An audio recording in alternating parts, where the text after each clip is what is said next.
That's better.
How's everybody doing tonight?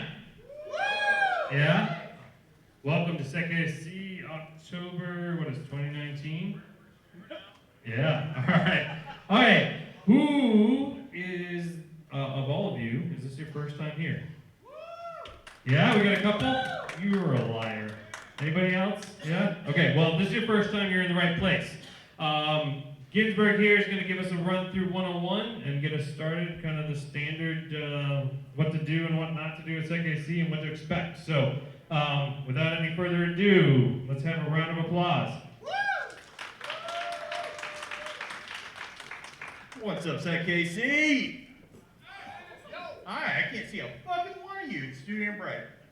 How many people dressed up for a spooky Halloween October? I came as a remote employee. That's good. All right, so like Archwitz said, welcome to SecKC. This is SecKC Infinite. We're in our 8th year here, so give it up for SecKC for 8 years. God damn, 8 years. It's annoying. Oh, that part can't show anyway, so we'll try to reload it real quick. What the fuck is going on? Oh, should have internet. Technical difficulties. Escapes even at security conferences. It's amazing. I tell you what. All this stuff works. All that stuff works. That's okay. All right. I don't know why it's not going to work, but let's see if this works. I'll just do it this way. Yeah, fuck Google. Yeah, I did try to turn it off and on again. That's a good point. We are, I don't know if you guys know this or not, the largest largest information security conference known from coast to coast like butter and toast. That is SecKC right there. You know, doing this this way is really interesting. You guys can tell I use Linux because I don't know what I'm doing. You motherfucker. Oh, sorry, we cussed as well. We'll get to that. Don't worry. Oh, you son of a bitch. This is great. You know, I don't do 101 very often, but when I do, I try to just drive it right to the ground. It's the best part. All right. So again, biggest, best information security conference, known from coast to coast like butter and toast. We've been running the longest. Ask anybody. It's on Wikipedia somewhere. Not really. These meetings are unrated. Just to warn you, there are going to be some people who may talk, and you may want to cover your virgin delicate Bambi ears. It's okay. But if you stay around, you'll learn something. If there is someone who is giving you a hard time or you think that you need to report something, find someone with a yellow badge. Those are our code of conduct people. They will assist you. They'll do everything we can go through and do to make sure this is a safe and loving environment for everybody. We do really want to keep this community clean. And so if you really have a problem, make sure that you do advise someone, because we don't want that to fester. It's not the point of SecKC. So as we get into it, we want to maintain no persistence, destroy no data, and we want to make sure that we can come back to Kanza Hall because we really love this space, we really like being here. This is kind of what we always wanted to be from Barley's all the way to this, and even the computer town, the caves and all that stuff. This is a nice space, so don't fuck it up. Oh, did I mention this is unrated? Okay. Did I? Okay. Yeah, it's internet. What are you going to do with it, right? State and federal law enforcement are encouraged to do attend. So, just to make sure that you guys are all aware, if you guys like hack all the Gibsons, do all the stuff, do it all in your own time. We do not carry a list of persistence in regards to SecKC members or anything else like that. Nothing on the VPN that we offer, which SecKC does offer a VPN service, if anyone's aware of that. We don't record anything or anything. It gets brought out. So that's all on you guys. But be aware, you can play Spot the Fed all you want. And then I ran away. I would do it from over here, but I can't see. All right. So everyone here is approachable. Everyone knows something, and everyone has an ability to go through and be a fountain of knowledge. So make sure that you're reaching out to people, make sure you network with people. There are people who will have conversations, butt in, don't even explain who you are and just start asking them questions. It's the only way you're gonna learn. But there are a lot of people who you can learn from here, so make sure that you're reaching out, you're networking, and you're talking to people. If people have an interesting idea and you wanna help them out with it, join the Slack channel, join with them, make sure that you guys are getting into that, because this is what we want SecKC to be, is a community of people who learn from each other. So we do need to have a little talk about that, though.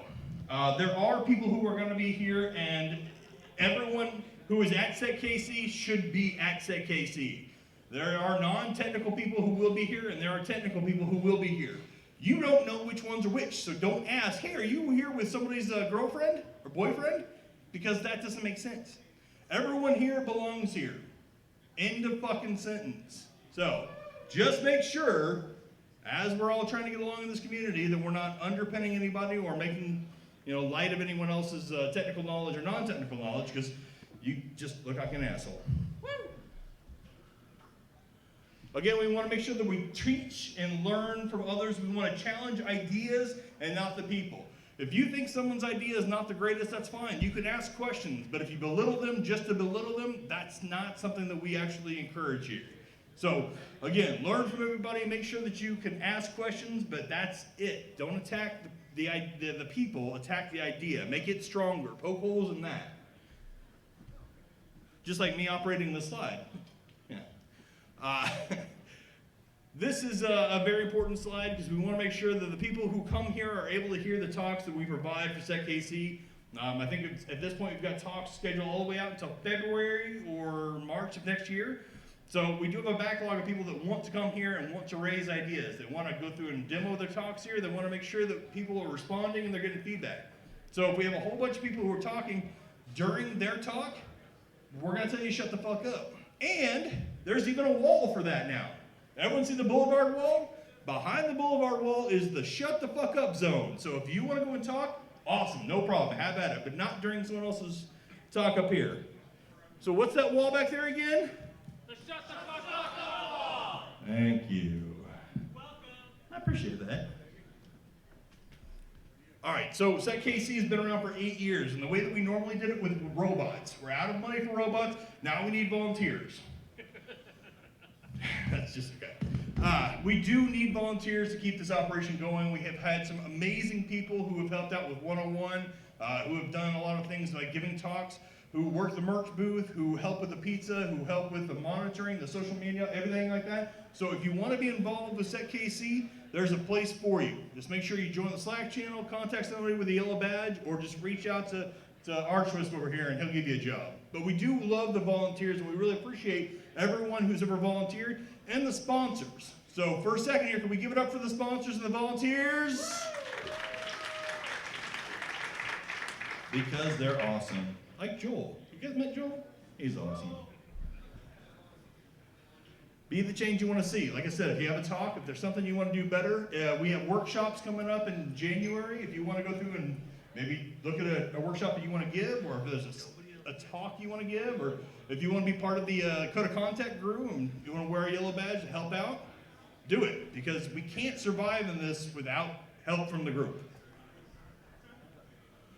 Did everyone sign up tonight through Eventbrite? Did you guys all say the appropriate amount of people? Did you? No? Sometimes I put like 6 extra people just so that we have enough pizza. But that's how we know how much pizza to have. So make sure that you're always signing up. It just gives us a heads up, and it really helps. There are some times where we do special events, and there's only so many people we're allowed to fit in here. So we want to make sure that we're not breaking any fire marshal bill rules or anything. SecKC is the appropriate hashtag or octothrope. So anytime you snap a photo, with permission. Anytime you list anything else, with permission. Make sure that you tag it with SecKC so that we can go through and get that stuff rolling there. Go buy swag. We have a lot of stuff. There's a lot of fun things that some people bring in. Who has one of the Chinese throwing stars? It's also a paperweight that was cut out from the sheet metal. Yeah? A couple of them. There was limited edition things. The glasses, the t-shirts, all that stuff, all goes back to SecKC, all helps. So anytime you want to support SecKC or wear a t-shirt, you should do that. Clothes are generally not optional. You have to wear them, so might as well wear good stuff. All right, so this is where you are. This is 101, and then the rest of the schedule is as follows. Here we'll have open source intelligence briefing with Sis Aaron. Is he here yet? Yeah, I saw it. Is he here? Yeah, I'm here. Are you sure? Sorry. Slacker. Whatever. All right, so after that, it's GDPR Give a Fuck with Q-Dog. Is Q-Dog in the house? Not here yet? All right, fine. Slackers. Attack Active Directory Part 6 with Brian Preston, so that should be good. Also the tool release there. So that is essentially it. That is your 101 for this evening, SecKC. Thank you. Have a good night. Thank you, sir. Thank you. All right. I think I powered it off. I mean, like, who knows? Hello? Oh, yeah, shit. Okay, it's working now. All right, everybody, let's give another round of applause for Ginsberg here. Piece of shit, isn't it? Yeah. All right, while Aaron makes his way up here, we're just going to stand here and wait. My bad. You got any jokes? Oh, yeah, okay, I got a joke. All right. How do you make a napkin dance? Anybody? How do you do it? Come on, somebody guess. Put a little boogie in it. Yes, this guy gets it. You put a little boogie in it. You're all clearly dads. All right. Yeah, so coming up here, we've got Aaron who's going to give us the news. If you haven't seen this before, you're in for a treat because this man knows how to entertain, all right? So, wow, we've got the technical difficulties here. $3,000 for a MacBook, $80 for a fucking dongle. Doesn't work. It's USB-C, so I didn't even plug it in wrong. There's only one fucking way you can plug it in. Well, while we are getting some of this sorted out, we have an unscheduled event for tonight. Yeah, do that. Do we want to have Decoder and Network Geek come up here and give their super secret announcement? Super secret announcement. Hey, Network Geek, do you hear me? Are you here? He's here. I know you're here. I've got like 100. Would you like to come up here and give your announcement? This is the Apple one. This one should. Come on up. It worked. Yeah, you Okay, you're good. Of course, I got to figure out. While we work out some technical difficulties, we were originally scheduled to have these announcements happening after news, but it actually makes sense to work them in now. So, all right, yeah, that's what we do here, right? Improvise. Do it live. Do it live. All right.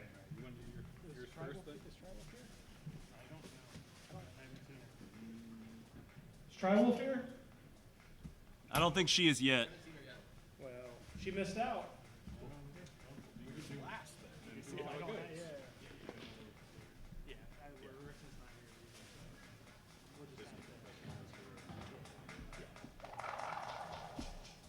want me to go?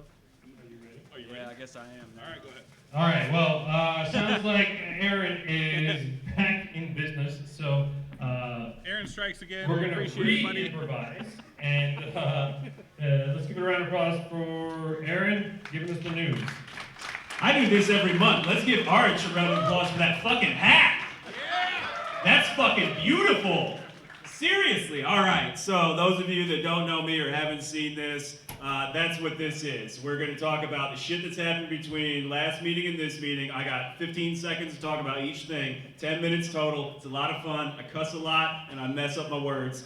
Now, you're not actually going to be able to fucking learn anything from this. So, if you actually hear about something that you didn't know about before, then I'm going to post the links right there, and you can get them right there. So, without much further ado, all right, there we go. So, first and foremost, we've got this person who made this product called Don't Duo. First off, you're gonna make something fucking stupid like circumventing 2FA. Don't steal the fucking trademark, because that's how you get Cisco to sue your ass. I don't have any good defenses against this, but hey, check your users' callback numbers. Cobalt Dickens is striking again, higher education. So Cobalt Dickens' main MO is to steal credentials from universities, use that to access scientific journals because knowledge isn't free, and that really fucking sucks. So from a moral perspective, you can't blame them. The Fed's decided that Kaspersky is no more. This has been something that has been in works since like 2018, but now, if you have a government system, you can't put Kaspersky on it. Quit fucking cheering, because this is the Red Scare, all right? This is bullshit, and Kaspersky have defended themselves.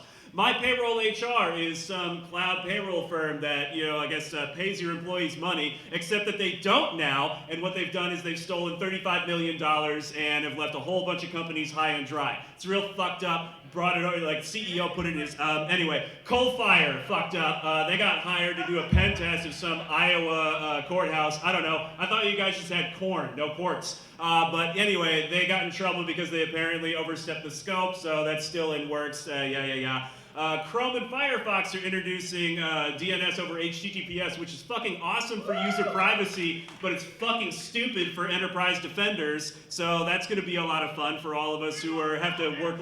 I can't even hear you talking shit. Fuck you. Cybot X is a piece of malware that's been around for a little while, but we've added a couple of new things. So again, DNS over HTTPS, cool in some ways. It can also be fucking abused to make the defenders' lives hard. Oh yeah, and it's sending out a bunch of those awesome sexploitation emails. It's a really bad time to be an Ecuadorian citizen because fucking literally all of their information was stolen. That's right, there's this group out there that had information on all Ecuadorian citizens.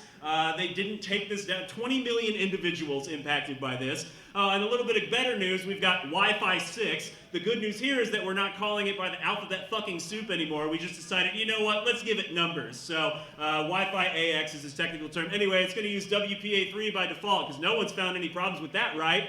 We've got a new DNS amplification attack method that's come about, so it's not a new protocol, but WS Discovery is a protocol that was never supposed to be internet facing. Turns out that you can actually make requests and get 150 times amplification there. Pretty insane shit. Samba 4.11 has come out, and you know what's default with this? No more fucking SMB1! Give me a round of applause!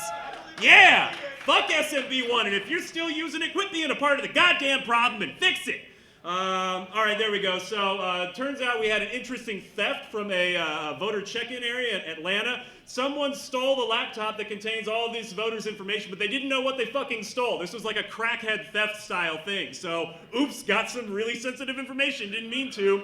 I can't hear you talk shit because I am too loud. Emotet is back. Listen to me. Emotet is back. It's sending out bad stuff. Emotet's been around for a while. We use lateral phishing mechanisms with Emotet, or Emotet uses that. I'll talk about that in a minute. Common Weaknesses and Enumerations group has their 2019 list of the top 25 most dangerous software errors. Number 1 at 75 is buffer overflow. In second place, we have like cross-site scripting, sorry, at a low second. We've got a new tool out, so NCC Group has released this tool called Sniffle. Sniffle is a Bluetooth sniffer for Bluetooth 5 and 4.x LE low energy. It's backwards compatible with that. Yeah, check that shit out. We had a new jailbreak thing fucking come out. You can now jailbreak every iDevice from A5 to A11. This is due to an issue in the bootloader. Apple can't do shit about it without physical access to your phone, so now you can break its built-in security. Some pieces of malware, there's a piece of research that comes out shows that, hey, as it turns out, they don't use these CVSS10, CVSS9 vulnerabilities necessarily. Sometimes they're using the real low-hanging fruit. If you don't have context on how these vulnerabilities, DoorDash had a breach, so if you get food delivered to your house, you might want to take a look at that if you use DoorDash. They take your security very seriously. Despite that, they did not tell us what hashing algorithm they used or whether it was a unique salt on passwords or what. Excuse me. The DC-27 Voting Village had its report come out. It's about as bad as one would think. Those so-called APT threats, yeah, all of our voting machines are pretty vulnerable to that. There's like a 42, I can't hear you talk shit, people. So speaking of talking shit, this person decided to say, oh, hey, look at how I hacked these voice scooters and I've got $100,000 worth of credit now on my account. This person's not American, they're Swedish, they're still fucking stupid, but at least they can't be prosecuted under CFAA. The person who was behind the Collection 1 and Collection 2 dumps has come forward and said, hey, I popped Words with Friends, draw something, and oh my god, pop. Words with Friends database was 218 million, draw something, and oh my god, pop, 7 million, the latter two being unencrypted, boo. So there's been a lot of fear, uncertainty, and doubt being circulated about SIM cards recently. We have a group that finally gives us some data. So yeah, it sounded like this S&T and this WIB browser were really bad news. Now about 9.1% of SIM cards are vulnerable. More breaches, so this time the TAX and PII have about 20 million Russians leaked, most of them from Moscow, but not all of them, surrounding areas as well. So 2 databases contained all of this information, information dated from 2009 to 2016. We had a vBulletin 0-day drop, so vBulletin is still kind of sort of used out there, I guess. Some companies use it. It's not super prominent, but it did get dropped. It's a closed source piece of software, and you would think that many people would patch it. In particular, you would think that a fucking security company would patch it, but Komodo's not exactly well known for their secure track record, despite being a security company. They didn't patch their vBulletin instance. 4 days afterward, it got popped. All of their accounts got compromised. Wah, wah. The OMG cable is about to hit the shelves via Hack5, so if you don't know about it, the OMG cable was produced by a guy who goes on Twitter by MG. It's got wireless attacks. It just looks like a lightning cable. This will work great until Apple comes up with some new proprietary mechanism to connect your shit. Lateral phishing analysis. So again, lateral phishing is the term that's being used to describe if someone from this company gets popped and they send emails to other people within that company, the people within that company are like, oh, okay, this came from someone I work with. I should trust it. Such is not the case. There's an interesting discussion on that. We had a vulnerability in Signal that was discovered by Google Project Zero. Turns out that an attacker was able to make a phone call to a Signal endpoint and cause that endpoint to pick up the call. Bad news bears if you're using Signal for secure purposes from a calling perspective. Got some really interesting, can't hear you talk shit. Listen to me, people. There's this interesting paper about people able to identify people through Wi-Fi signals and the way that you walk. So the RF stuff that happens in your pocket, your body, interrupting, bad. NIST, Zero Trust Architecture. I'm running out of words. They released their draft on this publication. Again, Zero Trust is the fancy name that we're basically giving to authenticate fucking everything and assume nothing. So good that they're coming out with these guidelines. If you are smart in this area, go comment on it. Every so often we get governments that decide that encryption is a bad thing, and this is happening again. So this time we've got US, Australia, and the UK saying, hey, Facebook, quit fucking doing end-to-end encryption on WhatsApp and all that shit. Don't let them win that battle. Proofpoint came out with a really interesting bit of research showing that 99% of attacks require human interaction. So again, yes, we do have these, attacks that require, it happens all completely transparent to the user, but again, most of the time it's our dumbasses doing this, people. We have a DerbyCon capture the flag write-up, so this is the last year that DerbyCon was around, rest in peace. If you didn't get to go to that, and if you're interested in CTFs, definitely check out that write-up. It's a very detailed write-up. The FDA has actually issued some alerts about this component known as IPNet. So it was also known as Urgent 11 over the summer. So it's a collection of vulnerabilities that were thought to just be in VxWorks. Turns out it's in a component of VxWorks that's used in a lot of other areas. AT&T, one researcher found out, is redirecting malicious requests to some of their endpoints to the FBI tips portal. So shown here, we've got a 302 redirect for an attempted SQL injection being redirected to the FBI's tips portal. They have a bug bounty though, like AT&T does. It's fucked up. SCIT is a tool that is out there now that someone has published that allows you to find secrets that are committed to GitHub repos, public GitHub repos. This isn't new, but there's a really cool like live dashboard too, so it's just an iteration of tools that have existed earlier. iOS 13 is out now. Hopefully most of us have updated. One of the interesting things is now you've probably got a lot of apps asking for Bluetooth connection info. It's because they're using that to track you and see if you're in proximity to other businesses and things like that. Really interesting shit. Vendor email compromise is a new-ish sort of threat where, let's say someone, maybe I work for the University of Missouri, someone emails Dell and says, yeah, I'm a procurer for the University of Missouri. Send me a bunch of fucking computers. And if Dell gets phished, I don't know about it because I was never involved in the fucking first place. Internet Explorer had an out-of-band patch released for it by Microsoft. You know that these things are bad whenever Microsoft is releasing out-of-band patches for things. This was a vulnerability that would allow remote code execution that could be triggered by visiting a malicious website. Fuck. And then finally, we've got a bit of just desserts. So it turns out scammers leave databases unsecured as well. So we had 17 emails exposed on an unsecured database, but these actually belong to a criminal enterprise network that contained about a total of 1.2 terabytes of data on users, and that is the fucking news. Holy shit. One more time. All right, come on. One more time. Give him a round. Whew. Good job, man. Thank you. All right, so we're going to take a little bit of a social break, but a couple of quick things before we get going. Beats tonight are provided by the fabulous DJ Johnny Five. If you guys love him, oh, by the way, this month is his birthday. So, you know, show him some extra love, maybe slide him a few tips. On that note, also, the bartenders, please tip your bartenders. They serve your drinks despite all the shit you give them, all right? And then finally, we have our sponsors, Security PS in the back. They are your application security experts, so you want to go talk to them if you have any AppSec needs, all right? Go talk to them, thank them for the free pizza, and enjoy the music before we have our first talk starting here. Actually, we'll have an announcement and then a talk around 6:45. See ya. Woo!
Hello, all right. I love that every time. It's beautiful. All right, we got a quick announcement before we have our first speaker. So without further ado, I'm going to hand it over to Network Geek.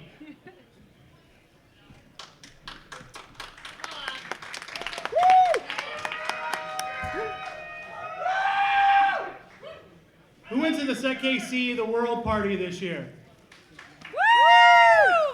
So that party, there was a lot of people that put a tremendous amount of time and effort to make that possible. As a lot of you are aware, there was a badge that we sold to help sponsor that party.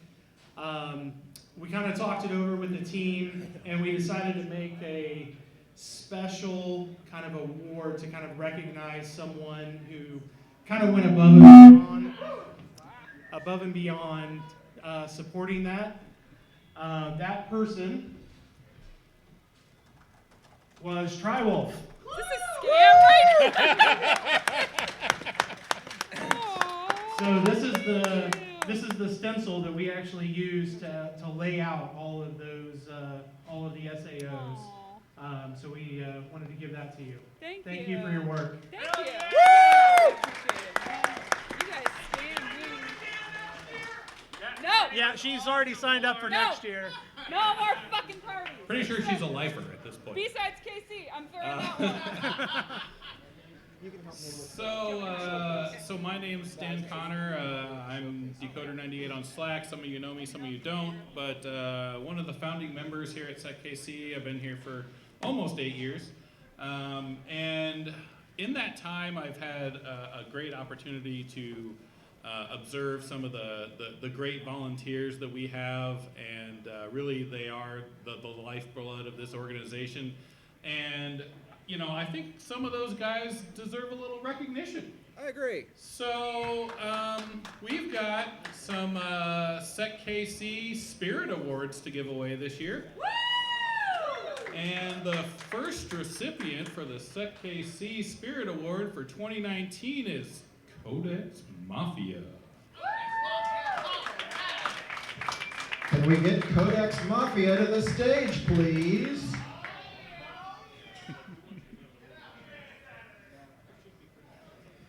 Our second award, because, well, there are so many freaking awesome people here, we couldn't decide on just one. So, our second award, can I get Sis Aaron back up here to the stage, please? Yeah! Woo! He better not be outside. Somebody might have to go get him. Out in his car. Tell him, go find his car and tell him to get his ass back in here. Dragging him in here. It's a Mazda. You get your ass up here on stage. Is it my birthday? You have to open it on stage. You though. do have to open it on stage. That's important. You may have to do some We kind of made a couple of please awesome use the table. custom things Yes, here please use the table. for these two awards, and I really. All right, here, I'll hold the Okay, bag. yes, You display it please. one thing at a time. Here you go.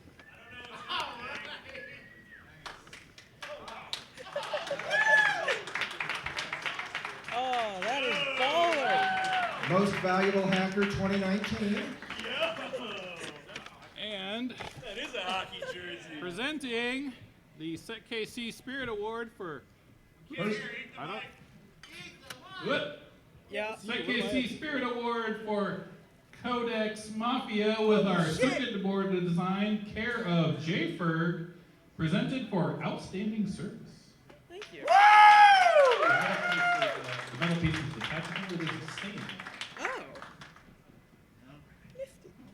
and Aaron, you can open your bag if you Thank want. I'm gonna Aaron, drop come that. and open yours. But you got the same shit. So. Wow. Oh, sweet! He brought me a present. Yeah, that's where I was. I was getting your shit out the Nice. car. It's a peanut butter jelly sandwich. This is gonna have my name on it, Oh, yeah. You don't know. and it's green. Fuck yeah! Oh, that's the cut. Damn! What I does gotta it go. say on the sleeves? I gotta go Aaron? change. Most Valuable Hacker 2019. Y'all don't know me too well. So this is just our little way of saying thank you to you two for everything you do to make this place a success. Big round of applause for these And guys. it was truly a tough decision to narrow it down to 2. So thank you everybody for all the work you put in to make this awesome. Remember that's your thing Oh now. yeah. We're gonna have to knock each other off stage. All right.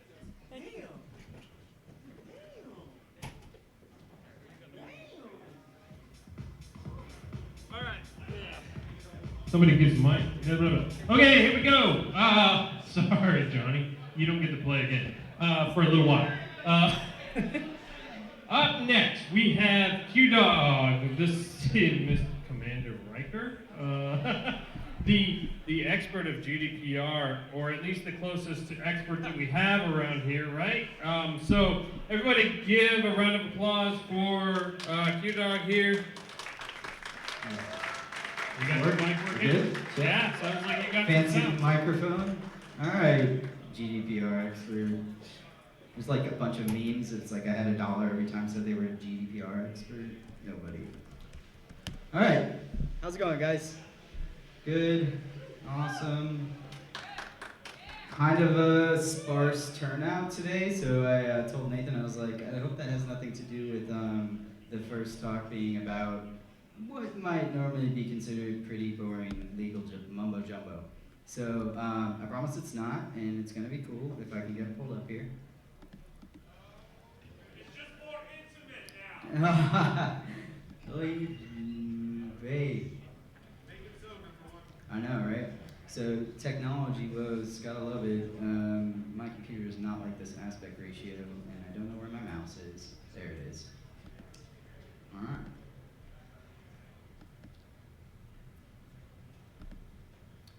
So, how many people work in organizations where you have heard people talk about GDPR at all, right? Anybody, CCPA, everybody's favorite lawyer comes in, and it's a good time, and your eyes glaze over as they run their mouth about everything. Are you mirroring? I will be. Okay. Woo! Technology.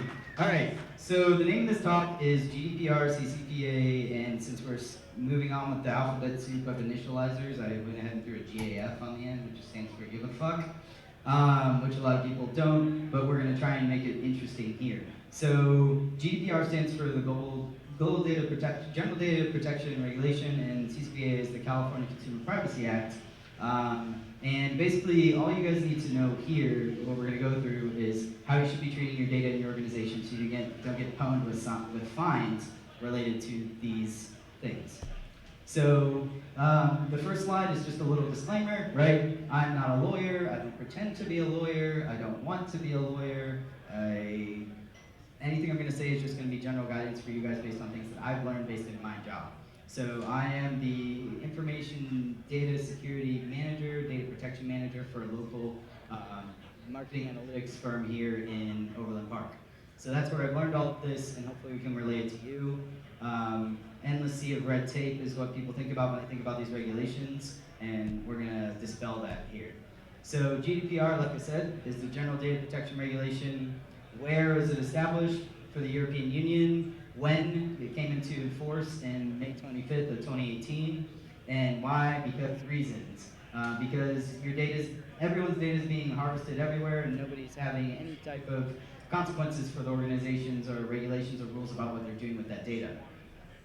Some things that were a result of GDPR coming into effect are things that you might be aware of. All of a sudden, you're getting privacy policy updates everywhere, all the time, from everyone, out the wazoo. So these are some of the funny things that I found about privacy updates, privacy policy updates. The reason why you were getting all of those is because companies were rewriting their policies to be compliant with GDPR.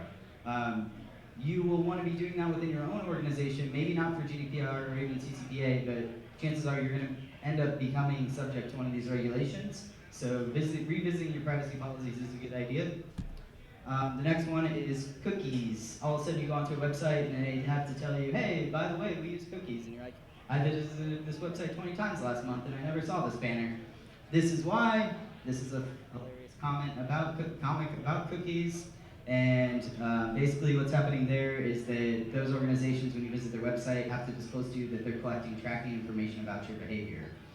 Previously, they weren't necessarily legally required to do that. This is just another funny comic about what we're going to get into in a second, which is data subject rights, which are the rights that people whose data is being collected, the rights that they have against the companies that are collecting the data. So one of those is wishing the right to be forgotten, basically anytime anybody brings up GDPR. Okay, so GDPR principles. This is one of my favorite memes from Meme Generator to put anything on. One of them was trying to convince my friends to buy a bunch of land and build cabins on it. So it's hilarious. So data principles under GDPR. Data shall be processed lawfully, fairly, and transparently, collected for specified, explicit, legitimate reasons and no more, adequate and relevant, limited to what is necessary. So basically what that's saying is that when you collect data as an organization about anyone, maybe about your employees when they apply for a job, their resume, your customers, people visiting your website and filling out inquiry forms, you have to process that data you collect very transparently. You have to be transparent about what you're going to do with that data. You have to have a reason why you collected it and be able to basically back that up in court. You can't just collect things because you want to. And then it has to be adequate and relevant, limited to what is necessary. So that kind of falls into the previous category of needs to be relevant to your business. You need to be able to justify it. Accurate and up to date, erase and rectify without delay, identifiable, no longer necessary, and process securely. So what these are saying is that you need to try and keep your databases up to date when you're collecting a bunch of information. You can't just have years and years and years and years worth of archives where you have no justifiable reason to have that information for that long. If you don't have active reason to be using it, it needs to be erased, otherwise you could be punished under GDPR. Again, identifiable no longer than necessary, anonymized data if you're not using it anymore. In the event that you still need to have it, anonymizing it is a good key, and then processing it securely. So basically, you can't have absolute garbage security practices when you're doing that data collection and processing. Otherwise, again, you're going to get slammed by GDPR. Okay, so data subjects rights. Let me grab my paper real quick.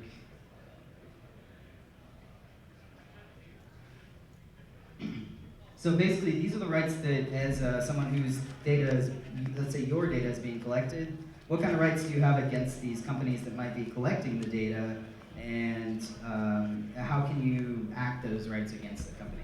So the first one is access. So basically, you can request your access to your personal data that companies have stored. So you can request to know everything that they've collected on you, and they have to deliver it to you in a user-friendly format, so they can't deliver it to you in binary or things that you can't read if you're not technical, things of that nature. Rectification, they have to provide you a way for you to correct any type of inaccurate information about you. Erasure, so that is that a company can request, you can request a company delete any data that is your personal information, and they have to do that with what is air quotes from GDPR dictates to be without undue delay. So if somebody submits a request, and we'll get to the timeframes in that, and then you do not act on that request, you have to have a reason why you're not doing it, otherwise it's considered undue delay. Restriction of processing, you can request that a company terminate all processing of your personal data. Notification, if a company updates, deletes, or stops processing your data, that they have to notify you and any company or anyone they shared your data with. Portability, you can request that a company transfer your personal data to another organization if it's technically feasible to do so. And object, you can object to the processing of your personal data at any time, which is kind of like erasure, but you're not saying that they have to erase it, you just don't want them to process it anymore. So some things about the companies, if you guys are representing an organization that might be collecting data, you can't charge a fee for doing any of this. That's not allowed under the regulation. And you have 30 days to respond to requests. So you have some type of way for people to request this of you, that people are watching that mailbox. If you don't reply within 30 days, then you will be fined. You're permitted to extend that up to 3 months, but you have to justify why you haven't been able to meet their request. Boom. All right. This is a nice South Park meme. Basically, this was sort of came out after Equifax breach. It's just about storing social security numbers in databases and then being hacked. All right, so we keep talking about all this personal data that you can or cannot collect and can or cannot process, and what that means. So what is actually qualified as personal data? Not to be confused with PII, technically it's looked at differently under GDPR and a lot of the privacy regulations coming down the pipes. So personal data, GDPR's definition is super broad and ambiguous and not very helpful, but it's up on the screen and you can read it. So where your data you might be storing data that you might not be aware of or you may be aware of, but some examples are databases, obviously, email contents and lists, feedback forms, paper records, CCTV footage and photos, loyalty program records, and HR/employee databases. Again, a part of the regulation that sometimes gets overlooked is that this isn't just about customer data. If you have an employee that is a citizen of the EU under GDPR, you need to treat their data the same way you would treat a customer's data with the same respect and regulation. All right, continue drinking from the fire hose. Now we're going to get into probably what is the most shiny, marketable part of GDPR that you've seen crammed into your email boxes and your scare mail and on banners everywhere, which is how you can be fined if you don't comply. So everybody likes to toss around this, you're going to be fined 20 million euros, whatever the US equivalent is to that at the current exchange rate, or 4% of your global turnover, whichever is higher. For a really large company, 4% is going to be higher than 20 million, and it's going to be potentially really freaking high. So the thing about that statistic, though, is that that is like worst case scenario. You are blatantly have poor privacy practices, blatantly have poor security practices, haven't responded to any type of data subject requests. You basically said, fuck all, I do what I want, and I don't care about any of your rules. You're going to be in this maximum fine range danger. Outside of that, everything is tiered and very situational, and what I usually tell people when we're talking about working towards GDPR compliance is that as long as you can show that you're making efforts to have good security practices, have privacy by design, and not be in violation of those principles we talked about earlier, that you're making effort towards that, you're realistically probably going to be in good shape. So Rome wasn't built in a day. Don't go out and try and be GDPR compliant tomorrow. Don't worry about these giant fines that everyone's going to scare the crap out of you about. Usually as long as you can defend where you are and how you're going to resolve the problems that have been brought to the surface, you're realistically going to be in good shape. Again, consult your lawyer. That's basically my take on it. Regular and periodic data protection audits, if you do find that you are in violation of things, you're now going to be on watch. And you're going to, in some cases, receive warnings if stuff is non-intentional for non-compliance like we talked about. And then there's a whole subsection on criminal sanctions, basically reserved for the people who are, like I said, fuck all, I don't want to do anything. Then you're going to get to the point where you're going to be fined and also probably face some criminal stuff. The upside of preparing for GDPR or CCPA or giving a shit about any of this is that it has just intrinsic benefits of the way that you operate your organization, right? So part of it is like, I hate policy, this is super annoying, I definitely already don't have enough to do, but the benefits that this pays are compliance with these regulations, but also that you know where your data is and you can control it better, you know what kind of data you're collecting and where you're storing it. You should really probably know that anyway. Where your data, who has access to your data, it reduces your risk, and you have a greater resilience and visibility just across the board for your security posture because you know where things are stored, where the most secure things need to be, and how they need to be protected. How are you going to protect something if you don't know where it lives or that it exists at all? All right, start now and build daily. This is that Rome wasn't built in a day that I was talking about. Incremental steps towards compliance. Like again, GDPR, CCPA, but these are just the tips of the iceberg. Every state, and then also at the federal level within the United States, we're going to be seeing these privacy laws come down the pipes, so you can ignore them as long as you want. You don't need to fix it tomorrow, but you do need to start taking steps. And here's some kind of actionable things you can just start doing if you're not doing it already. So perform audits, know where your stuff is, pick a starting point, work through your stack, work through your database, logically work through your business processes and make sure you know where your data is. Policies, build a structure, follow the structure, and measure against it. So if you want to do a DPIA or impact analysis, you can do that. You can help. I would Google that term, DPIA. That can help you identify where risks are at and build policies around mitigating those risks. Training, disseminate awareness, start now. So if you guys aren't already talking within your organizations about how you can be serious about data privacy and data security, go ahead and do that. Loop it into your annual training. If you're not doing an annual training, shame on you. Freaking do it. It's not really that hard. Involvement. Be a face for data privacy in your organization. If you don't have a dedicated person to be strictly in charge of data privacy, that's fine. Our organization doesn't even technically. It's just one of my hats. So be that person if you're interested in it, put it on. If nobody's championing it and yelling about it and you actually care that there could be consequences, then start doing something about it. And be like Cartman and respect my data protection authority. All right, so CCPA, how are we doing on time? Looking all right. So, this is kind of a hot new shiny thing, super fun infographic. I don't know if anybody can read it because it's kind of small, or a picture, but basically it's the meme of being distracted by the CCPA and GDPR girlfriend's really pissed because nobody gives a fuck about GDPR anymore. So now CCPA is here, and that will just continue to be the case as we get more and more policy and regulation in the United States. So again, super broad definition of personal information. I don't know if you can read that, but it says CCPA defines personal information as any information that identifies or relates to, describes, is capable of being associated with, or could reasonably link to directly or indirectly to a particular consumer or household. Which is very specific, and we appreciate the specificity. Basically just assume that anybody's data could be qualified under this, and what CCPA cares the most about is collecting that data and then selling it. GDPR cares most about collecting that data and processing it. So if you aren't trying to make a lot of money off of selling people's personal information, CCPA is not that large of a concern for you right now, but you should be aware of the regulation because it's going to impact new regulation down the road. The fine structure for CCPA, basically if you are failure to cure an alleged violation within 30 days, these various things could happen to you. It's kind of all over the board based on how the courts and the lawyers individually want to interpret it. And there's not been a ton of actual litigation to prove out how they're going to enforce CCPA yet. But those are some of the fines.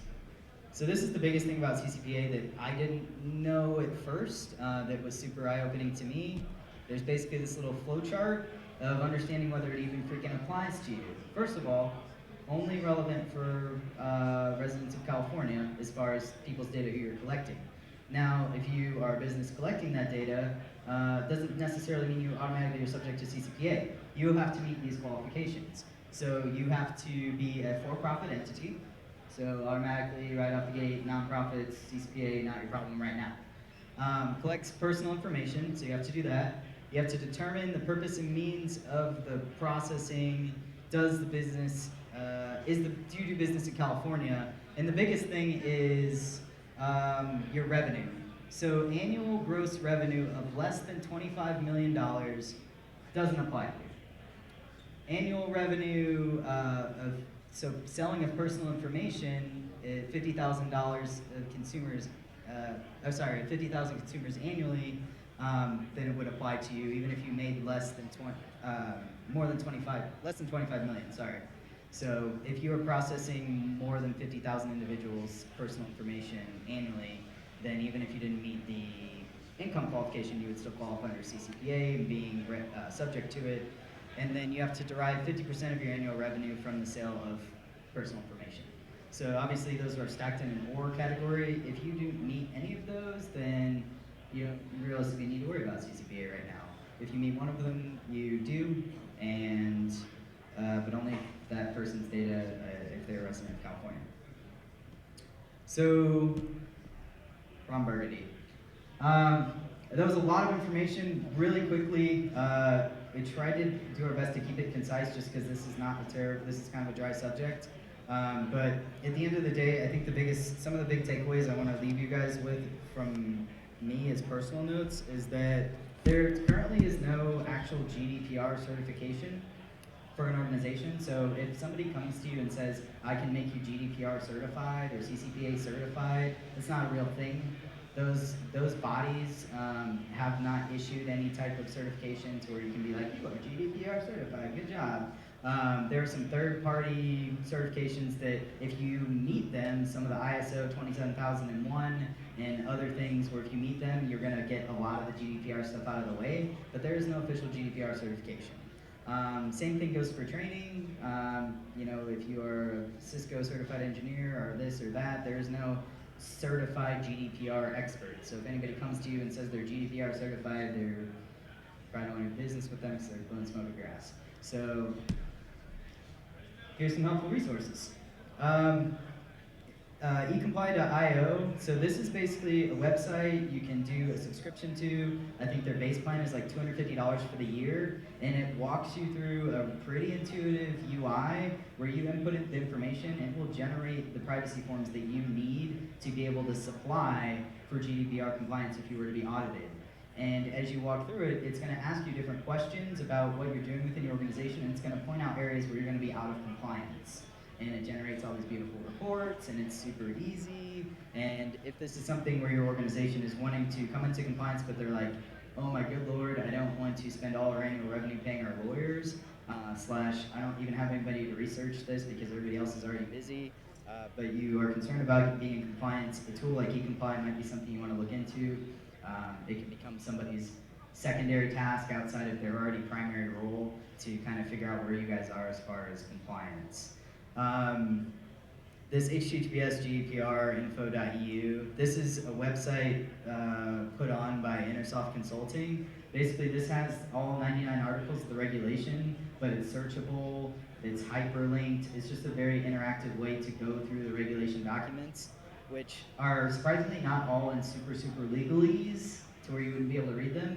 I think part of the intention of writing the regulation was that it's written in layman's terms, and you know, you or I or whoever could go and read all 99 articles and make relative sense of kind of where you're at and where you need to go. This website in particular just gives you the ability to work through them in a way that is logical and user-friendly. So, yes? So, do all American businesses need to worry about that, or only ones who do business in Europe? All right, so Joel's question was, do all U.S. businesses need to worry about GDPR and be compliant with it, or only those who do business in Europe? So technically the answer is that you only need to worry about it if you process data with EU citizens. However, unless you are absolutely certain that you definitely do not, because you know so much about your data that there's no way that there could be any EU citizen data in there, I would definitely urge you to err on the side of trying to work through some of the basic steps of being compliant. And by that, I mean some of the things we talked about earlier, just knowing where your shit is at, knowing who has access to it, and having good training around good data security and data privacy practices. So to answer Joel's question, you don't have to worry about it, technically, if you are absolutely certain you don't have any EU citizen data anywhere processing at all. But as the regulation comes down the pipes for the United States, you're probably gonna have to worry about it anyway, so might as well start now and be a little bit ahead versus rushing around like chicken with your head off, trying not to be fined. And then the last resource on this slide is just a partner at a legal firm that I know Elliot pretty well, and he usually will do like 30-minute no-charge sessions just to kind of give you the 411 on basically the stuff we just went over right now, and you can ask him some questions, and he'll usually do that no fee. But just so you know, these are billable time when you contact him normally. So if you get a hold of Elliot, be like, hey, I just want to make sure that we're not being billed. Can we do a quick session? I saw Quentin talk at SecKC, and he'll usually be cool to have a conversation with you guys. It's good for an organization who maybe you have like no idea where to start or like what you're even subject to or what to be concerned about. A 30-minute free call with a lawyer who specializes in that could be really helpful. So that's his information. Squire Patent Boggs is the firm that he works with, and they also have some really great webinars series on differences between GDPR and CCPA and what you should really be concerned about and what you should be concerned about. Questions? Yes. Okay. Alright, so this one's about data wiping. So if you're a citizen in the EU and you request to have your data wiped by an organization, what is the timeline for that? So do they have to respond to you? If they don't respond to you within 30 days, they can be fined? Or I guess what kind of follow-up is there? They can say that, yes, your data has been wiped and there will be nothing, no enforcement on that. I guess mostly it's our system or thoughts on that? Yeah, okay. So the question was time frame surrounding, so obviously you have to respond to the request within 30 days, but then is there any additional timeline stipulating when you actually have to do what they asked you to do? What they've defined in the regulation is just without undue delay. There are a couple really specific situations where you do have a time frame where you actually have to have accomplished it by. But for the most part, what they've defined, at least so far, is that you have to respond within 30 days and you have to do it without undue delay. So. The second question is, part of the data that you had listed was footage, CCTV footage. Yeah. I guess probably silly, it probably wouldn't work out, but if you were a criminal and you wanted your data to be removed from something that was incriminating yourself, I guess how would that conflict with, I guess what are your thoughts on how that would conflict? Yeah. I'm sure you're not asking that question for any specific reason at all. So realistically, it's within your rights to request that it's removed. It almost becomes like a separation of, like, regardless of any criminal things you did, your right for your personal identifiable self to not be on their database is your right. However, there are some caveats within the way GDPR is written that were actually introduced after the regulation was initially published, where there are some concessions made around what organizations have to do when the law enforcement can bring into effect.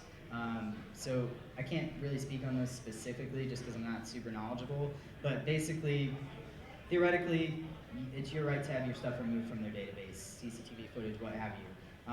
If there's like an ongoing criminal investigation and they can justify why they need to keep it and why they can basically say no to your request, then there's some gray area. But realistically, if they don't know that you did anything and you just want it gone, then goodbye, right? So, yeah. All right, well, our speaker's microphone is cutting out, and I think it is speaking on behalf of us. So, if you want to say anything more, you can use the microphone. Okay. You just keep that. Was this garbage though? No, it was great. It was just the batteries are dying, so I'm gonna replace them. You can finish off with that one.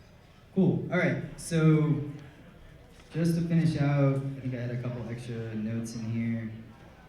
Okay, so there is personal data, which we talked about earlier. There's also some things to be aware of that's considered sensitive personal data. So those items would be genetic data, biometric health data, personal data revealing racial or ethnic origin, political opinions, or religious ideological convictions, trade union membership. So those are items where if you are not responding to requests or you're found to not be in good privacy by design practices, that you're going to be more likely to receive heavy fines or more likely to not have a lot of leniency if you have violations that fall within those data categories. So, definitely do your best with all personal information, but make sure you definitely got your shit together for these ones because those are the ones that are going to get you in the most trouble.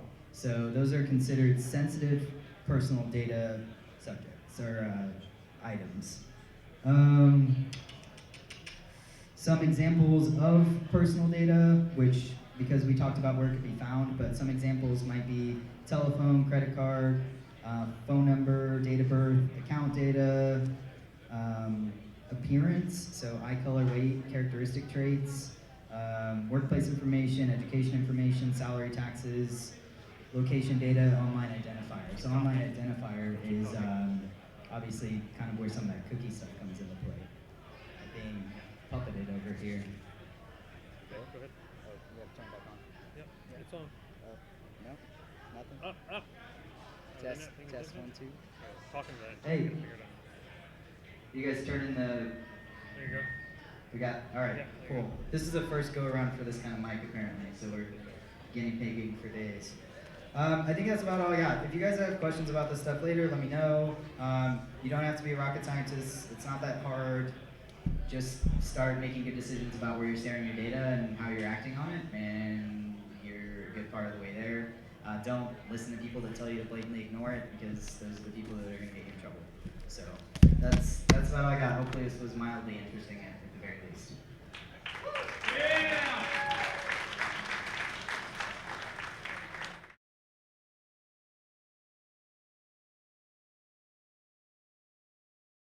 Riker, there's a very compelling speech on compliance. I don't think those words have ever been used together in a sentence. Very compelling and compliance. I can't believe they cut off your microphone for that. Come on, guys. Okay, first of all, let's give a round of applause to the audio guys in the background. I don't think we've had a talk with as little feedback as happened just now as going through this. We had some battery cutouts, but we worked through that. So thank you guys. Good job. All right, so we're going to have another social break before we have Ryan Preston. Oh my goodness. He is our resident pen test speaker. He's going to give us round 6 of his Hacking Active Directory series that he's been giving you. If you've been following that, you probably want to be paying attention for this. So he'll be on at 7:40. Until then, enjoy your time. Security PS asked me to mention that they are hiring. So if you are looking for a position attacking web applications or applications, go and talk to them. They typically hire people who have development experience. So yeah, have a good time. See you in a bit.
All ready? Are you all ready for this? Who's ready for Ryan Preston? Yeah. Yeah? Alright. Hello? Well, he's going to give us part 6 of his talk. If the audio team gets his mic going. Look, can we get a test? Is it on? Yeah. Is it on? Yeah, it's on. There we go. Alright, so give him a round of applause. Off we go. All right. So this is the Attacking Active Directory Part 6. We skipped Part 5, but there's a reason for that.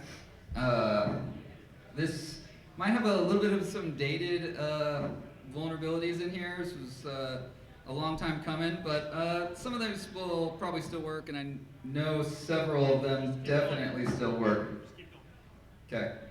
All right, so we're going to do a quick review of the first 4 in case you actually want to go back and look at some of those. There's a crap ton of information in those slides if you want to go look. Then we'll talk about level 6, and then some features in Active Directory, and then this little tool I've been dabbling with. So the review. These are mostly slides from those older ones too, so if you want to go back and look. Hackers' initial footholds. So this is kind of coming in from the outside. There's pretty much a couple external entry points. A lot of times we look for default creds. We do a lot of password spraying. Spring 2019, or what do we have? Summer 19 still works. All summer it worked for me. Sometimes I had to add an exclamation point, but it still works all the time. And then VPN, Citrix, and your Exchange endpoints, we talked about some of those attacks. Anywhere you can log in from the outside, it's easy enough to guess someone's password and log straight in. The basic theory of attacking Active Directory, this was once we have some credentials, are they high privileged users in the domain, yes or no? If they're not, we see where they are privileged users. We go and exploit those systems, because if you have admin on a system, it's easy enough to grab LSAS where all the credentials are stored, so we can steal those. And then once we find new users, we migrate to a new host and then start back over. We did some command and control setups from kind of a simple setup of just one command and control server to some better ones with domain redirectors. And then we did some crazy stuff where we had domain redirectors that redirect to other redirectors that get back to your command and control servers. You have the low and slow ones that you don't send much traffic to, and then you have the ones you use for a lot of the stuff. And then you can host all your payloads and stagers on some other servers, but that's kind of the fancy C2 setups.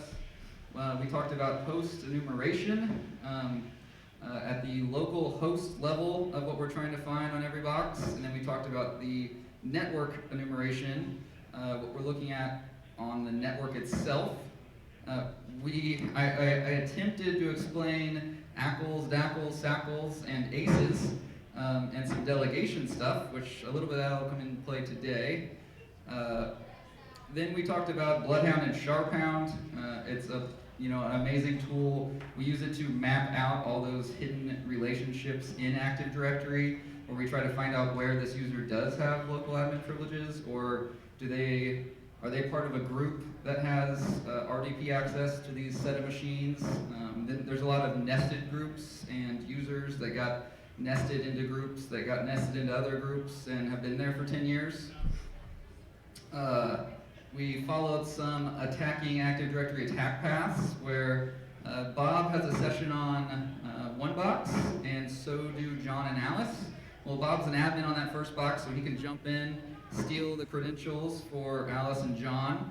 And then John has a session on a box down below where Mary also has a session. So we can use John's creds to jump on that box, steal Mary's creds, who's a SQL admin, and she can access a box that a DA is logged into, and that's kind of how we work our way through Active Directory without really using exploits, but just using the privileges granted to us. There was lots of different ways to move laterally through a network that I covered in some of those slides, from telnet and like SSH hijacking to admin shares, kind of all the exec methods of PS exec, SMB exec, AT exec, which is like scheduling services. and then using decom to exec as well. There was pass the hash. People think they kind of fixed that, well, we only use Kerberos for everything. Well, you can still just pass the ticket. Same idea there. WMIC is used quite a bit. WinRM, decom, PowerShell, PS remoting, and then just kind of old school with VNC or remote desktop still is useful. Lateral movement's important because that's where attackers spend a lot of their time once they gain initial access, which most of the time is just abusing stolen credentials. Again, not a lot of exploits have to happen. You can still work your way through a network pretty easily. Kind of once we got to like level 4, I think, is when I started talking about, okay, so you got into a network, you started moving around the network, and now you want to kind of fully own the domain. So what's it mean to own a domain? Is it all the passwords? Is there some kind of loot you're after? Do you want to access everything? So maybe just getting domain admin might not be enough. What's important? A lot of times, one of your financial officer's password's Spring19, and as soon as I log in, I've already got access to all the books. What does that company value you want to look at? Just a lot of times you don't need that much privilege, or there's a lot of open shares that someone has access to that has all the IP of your company completely, just because I guessed one password. Otherwise, we want to kind of escalate up to enterprise admin, or start looking at different users that use the Unix environments and steal all their SSH keys, or funny enough, we still find a lot of passwords stored in files called passwords.txt or passwords.xls, and we open those up and get all their passwords. Domain admin credentials, how do they get on the network? A lot of times it's just because DAs are using their accounts to log into everything, and they're logging in ways that bring their credentials with them, so it makes it easy to steal. There's a lot of service accounts that are running under domain admin. And then kind of finishing up on the domain on different ways of getting ntds.did, which holds all the information about Active Directory, including the passwords. Interesting enough, you can actually pull password history from there too. You can tell which users are enabled or disabled, and you can use Mimikatz, Hashdump, ntdsgrab, Windows Credential Editor, secrets dump from Impacket. I'm a big fan of Impacket, actually. And then we talked about a cool attack called DC Sync, where once you have a certain privilege in the domain, you can act like you're a new domain controller in the domain. And because of how Active Directory is so active, all the domain controllers always need to have a copy of everyone's credentials and location and everything, and that's all in that ntd file. Well, if we have the right privileges, we can just act like a new domain controller on the network, and then all the DCs will start just pumping all that information to us, so we don't even actually have to own a domain controller. And then finished up with a little bit of some security wins you can do on the defensive side that can easily help prevent some of these real just simple ways of owning Active Directory. From the domain admins having separate accounts to do work, not just directly logging into everything. Turning on SMB signing. There was a recent exploit that kind of found a way around that, but still enabling SMB signing is big. And a little update to this one is LDAP signing on your domain controllers is coming in, I think, a default like in January or February 2020. And that'll help some of these LDAP attacks. But disable local admin, people don't need local admin for the most part, or if they do, it needs to be temporary. Local admin is probably the most abused thing for attackers, because if you have local admin, it's just easy enough to get credentials for everyone else that's ever logged into that machine in its current use. Overprivileged domain user accounts where they have admin on 5,000 machines for no reason. So it's not just even their own local hosts, they have admin everywhere. We see service accounts in domain admin groups a lot. That's especially bad when those service accounts are used to like log into everything, because they also are then sending credentials everywhere. I talked a little bit about some of those service accounts, like something like Counteract that's going to come by and try to profile every machine that gets plugged into the network. Well, when it tries to come and profile that machine, it tries to log in also, and if it's a domain admin, all I have to do is sit there and listen and wait for it to authenticate to me. As soon as I plug into the network, I've got domain admin creds.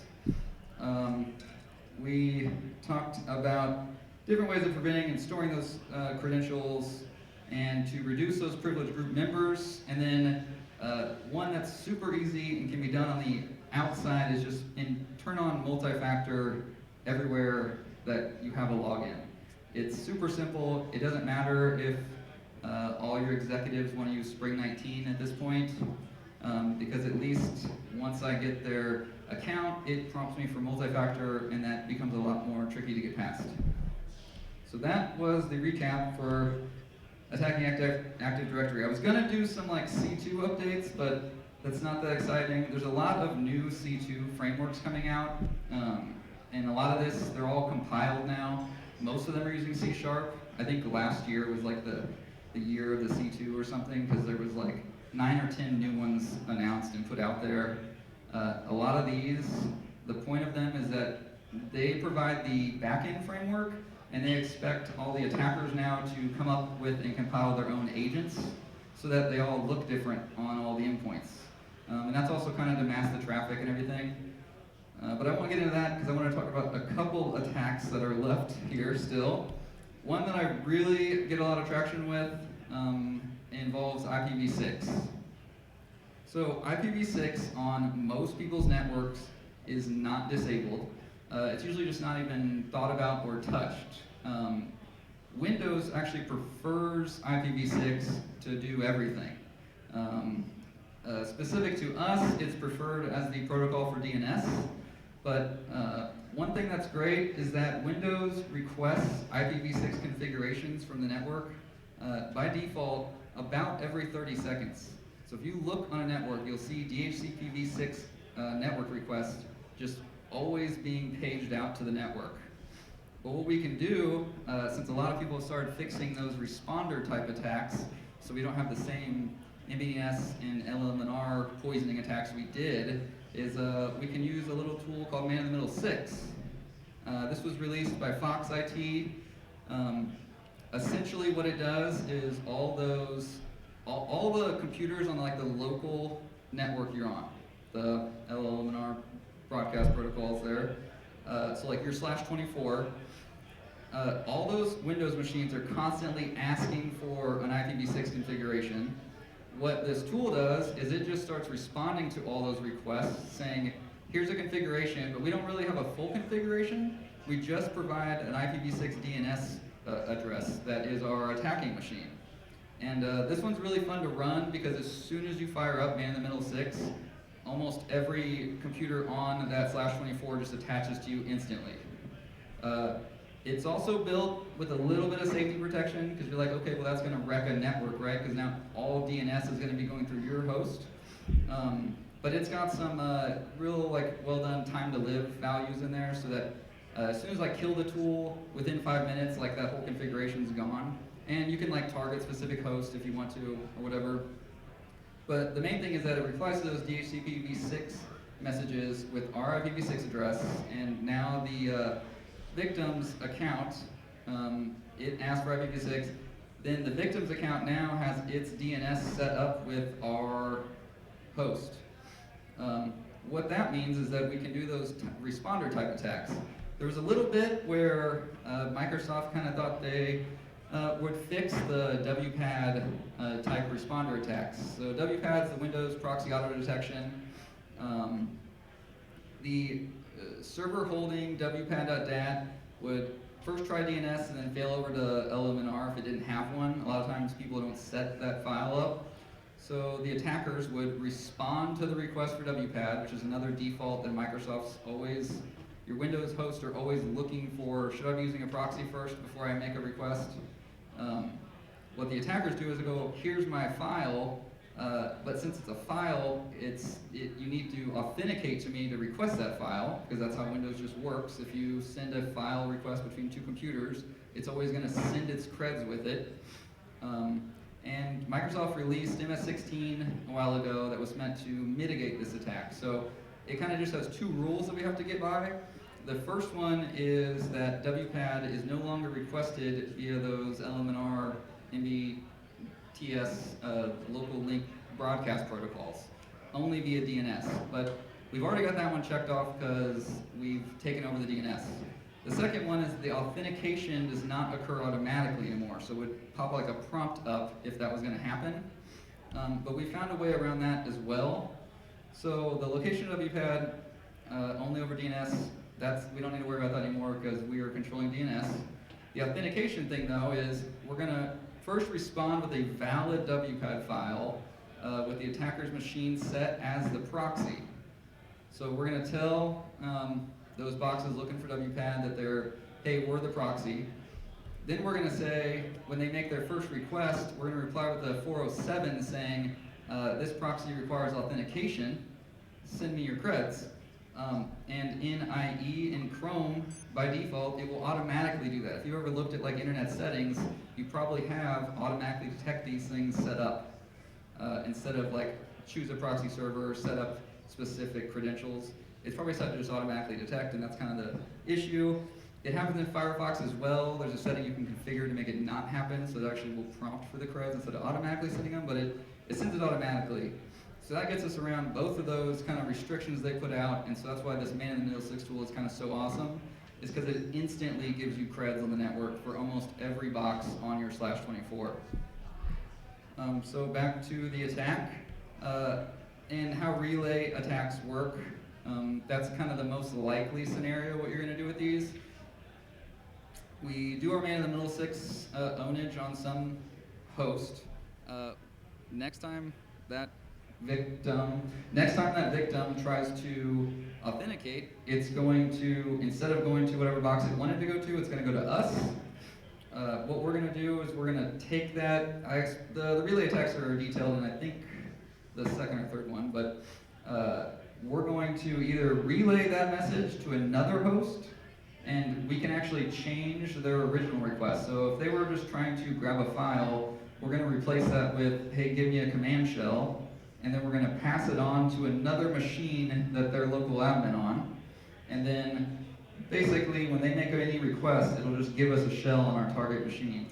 You can do that with NTLM Relay X. It works over IPv6 too. You point it at an SMB protocol towards the host, and you can get a nice little shell on that box. What you can also do with these attacks though is you can actually capture that hash. It's a net NTLM v2 hash. They can be cracked. It's a little harder to crack. It's not as easy as like an NT hash that you get off like a SAM file or just from like a straight network authentication. But some of the new stuff has been all about LDAP.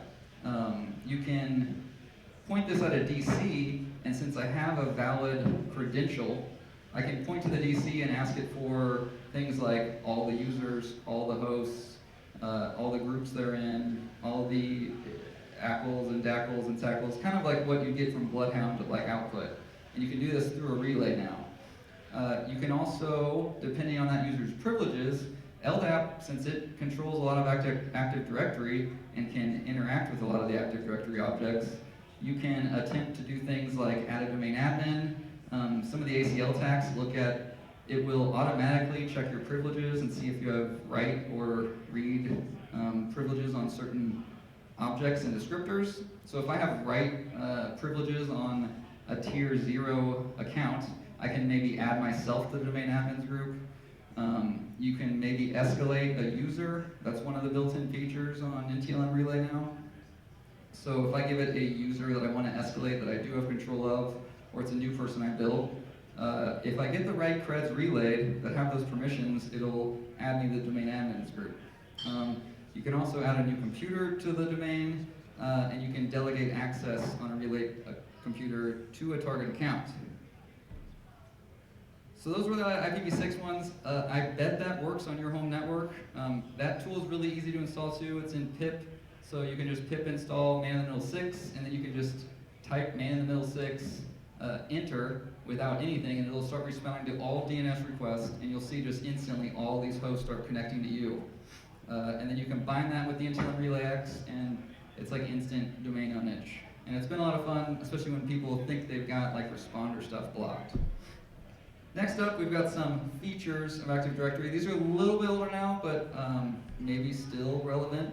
If you have on-prem Exchange, for example, there's a little technique where any user with a mailbox can be escalated to domain admin.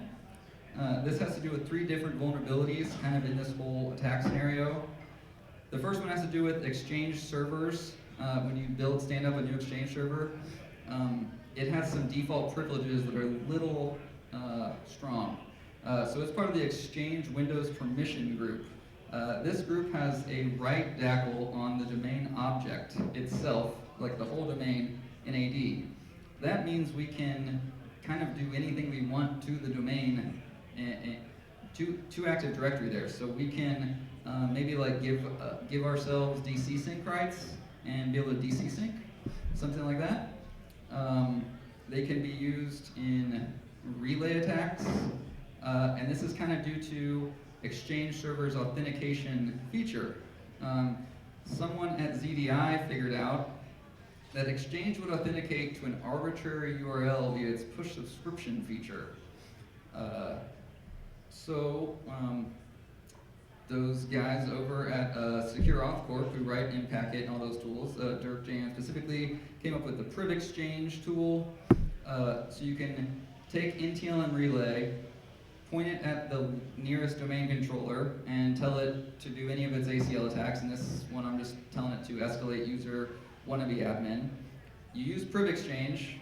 You give it a random URL, that's one that you're actually listening on. Then you point it at the Exchange server. You give it a user and password that you have of a user that's got a mailbox, and that Exchange server will then come and authenticate to your NTLM relay. That Exchange server, because of its permissions and privileges, can escalate your user up to domain admin. And that's the Priv Exchange attack. I think there's a patch for it that Microsoft issued that you have to apply to your Exchange hosts themselves, and that will block that attack. But after you run this, basically your escalated user will have DC sync rights, and so you can then use something like secrets dump, or there's a lot of different tools that do DC sync now, and initiate a DC sync. The next feature being abused is the print spooler. This was presented at DerbyCon in 2018, actually, so it's about a year old now. But I still find a lot of domain controllers with the spooler service running. So I think Lee actually discovered this whole thing, and it targets MSRPRN, the Windows Print System Remote Protocol. So he kind of figured out that the RPC, I don't know who digs through these types of APIs, but there's an API called the RPC Remote Find First Printer Change Notification call, and it basically is supposed to be used as, hey, some server, send me a notification when something happens, which the intended use is that send me a notification when there's a new print job. And this really doesn't just affect domain controllers, but the domain controller is a little more interesting to take advantage of. The unintended usage is that any domain user can tell some server to authenticate to any other machine that's running the print spooler, which a lot of machines run a print spooler because that's how you do printing, right? That's on domain controllers, which is kind of an issue. Why are they printing things off the domain controller? Basically how this works is if you have a domain user account, you can tell some box, hey, I need you to notify this other machine when you have your print jobs done. Well, what that box is gonna do is gonna go try to authenticate into that other machine to make sure it can talk to it first. And that happens right away. Before a print job's ready or anything, it just wants to make sure, okay, I can go talk to that guy when I need to. So when that machine is a domain controller and that machine you told to go talk to is controlled by an attacker, there's some issues there because now your domain controller just authenticated to an attacker-controlled box. The attackers can then steal those credentials for the domain controller's box itself and do something like a DC sync, or domain controllers have lots of privileges since they're You can grant access to users, whatever you want to do. Some easy attacks there. Lee came out with a well-named tool called a spool sample, since we're talking to the print spooler service. So he put out spool sample. You can basically use it with relay attacks, impersonation. You can try downgrade. Sometimes that'll work. It won't really work on DCs. But what's interesting is it doesn't just affect DCs. So anywhere you have admins logged in, or you know that admins do go log in, you can trick them to send their machine account hashes over to, or Kerberos tickets usually, over to whatever box you're controlling, and then use some fancy little delegation tricks with how Kerberos and tickets work, and take over those boxes. That is the features I was picking on. That brings me to this tool I've been kind of working on called Crack Map Extreme. This is based on CME, which is Crack Map Exec. It's a tool by Bike Leader. Kind of my original idea was just that Crack Map Exec I use a lot for work, and with the whole, everyone kind of is probably aware like Python 2 is being end of supported like in January 2020, maybe February, coming up here. And so a lot of the tool sets are all struggling to be rewritten into Python 3, or at least have Python 3 compatibility. So I kind of just wanted to rewrite Crack Map into Python 3, and then I just wanted Mimikatz to work again, basically. It had gotten a little out of date, and with all the new Windows 10 protections and stuff, it wasn't quite working. I'm sure you can't see that at all that's playing, but that's Crack Map Extreme sending Mimikatz to 5 different hosts at once. That's like Windows 7, Windows 2012, and a couple of different flavors of Windows 10 in there. So it's all working now. Along the way, as I started just kind of rewriting it to Python 3, I kind of started looking a lot more into Impacket, since a lot of this is just kind of a fancy Impacket wrapper. So Impacket, if you've ever looked at it, has a lot of examples of how to use their stuff, but not kind of an overarching, this tool does all the stuff Impacket can do.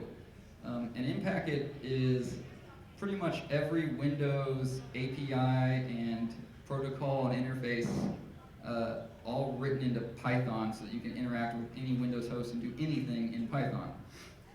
So along the way I started working on documentation. I've got quite a bit of that done. If I can break out of this. On the site, where it documents just different ways of authentication and mapping and enumeration. This is all kind of internal network stuff.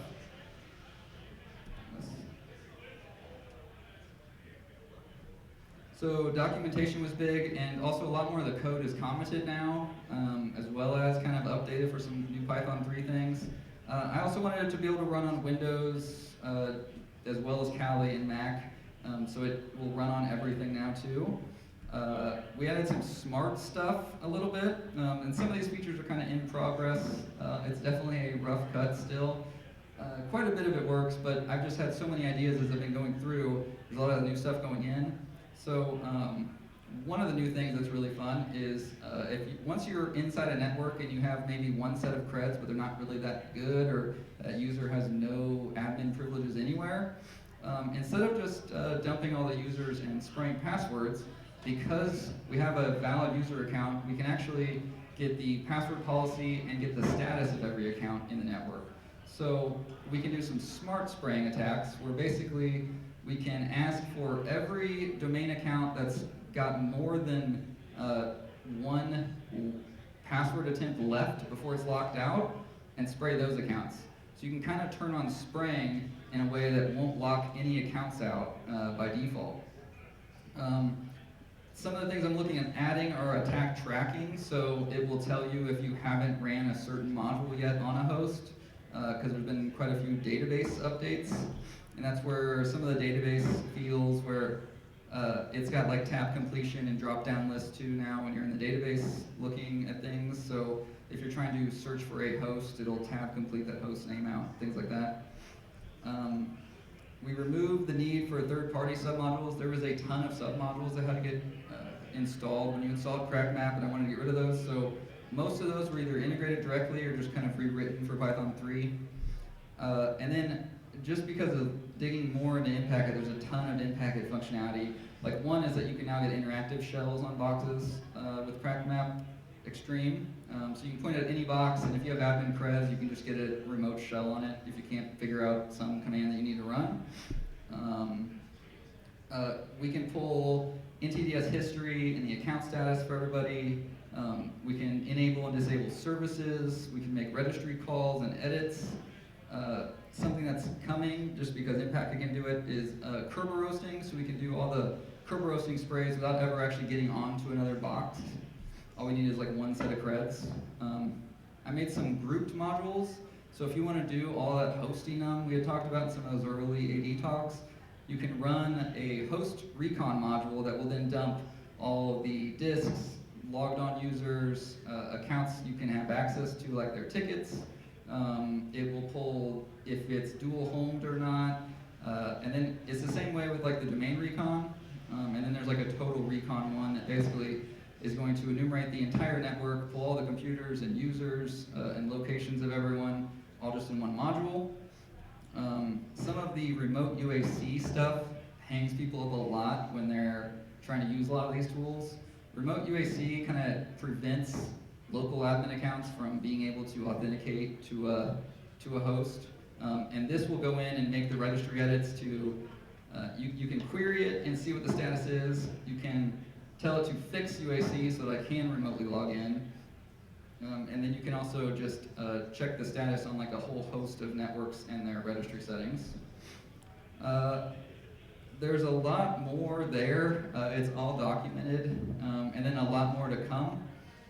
There's a bunch of different exec methods. So we support PSExec, SMBexec, DCOMExec, and scheduling services. There's AMC bypasses that are custom to the OS. So a lot of older tools now are starting to fail because all the AMC bypasses they don't work on like latest Windows 10. So there's some updated AMC bypasses. It does auto obfuscation, so it runs any PowerShell script you give it through like Daniel Bohannon's invoke obfuscation. So it will pre-obfuscate the PowerShell before it even sends it to a host. And also with any of the PowerShell commands, it will first disable AMC, and then it runs all the, there's a bunch of like disable MP preference commands you can run that will turn off all of Defender and all of its built-ins so that you don't get caught, basically. And then you can probably just import like raw Mimikatz at that point, but we'll still just obfuscate it because it's easy enough to do at this point. And then some of the things that I'm working on still that are in the dev side and half working, half broken are just a DC sync straight from the tool, starting to support Kerberos authentication, listing tickets or doing past the ticket attacks, because if Microsoft really wants to get rid of all these passwords and everything and switch everything over to Kerberos, well, because of how tickets work, we can just use tickets and pass those. We don't need hashes traditionally like we used to. We can identify delegation settings because a lot of new attacks, especially with tickets, require delegation or unconstrained delegation. There's a stealth edition that doesn't do much now because I'm not sure exactly what all is that stealthy and what we're up against, but the idea basically with stealth edition is to prevent you from running any type of commands that will leave any trace that you were on a box. So it'll limit it to just functions that run in memory and things that won't leave any files there. Then some of the ACL attacks I'm looking at implementing because most of those are written in Python tools, so some of the LDAP domain attacks. And then I'd really like to get, with a lot of these new C2s, the launchers built in so that you can then just launch agents for your favorite C2 using the tool. The spooler attack I think I can pull off too. And then your attack path tracking, which is something that's in the database now, but it just doesn't print out very pretty. But it kind of tells you on this host, if you got to a DC sync, or right now just NTD dump, it tells you where you got those creds originally, and then where you use them to find new creds. You can kind of print out yourself a little attack path of like how I got to there, because if you've done a lot of these kind of bigger internal network tests, sometimes you get so many creds and you pop so many boxes, you kind of forget where this one account came from that you have a password for. Like, I don't know where this one came from, but intent was there just to kind of save myself and be able to find it. And then here's some references. I'll post these slides to my GitHub as well. At some point, I have lots and lots of references for AD stuff. And that's it for me. All right.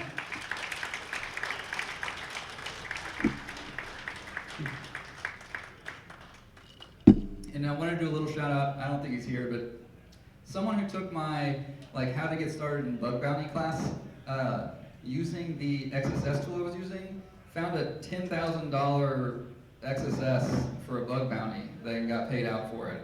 Holy shit! So snap, 10,000 for an XSS. Sweet.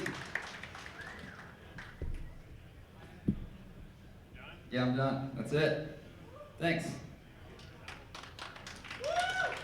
All right. Awesome job as usual. Thank you. All right, so that is it for the night. We'll have a bit more music going on, some more social time. Thank you all for coming out tonight, and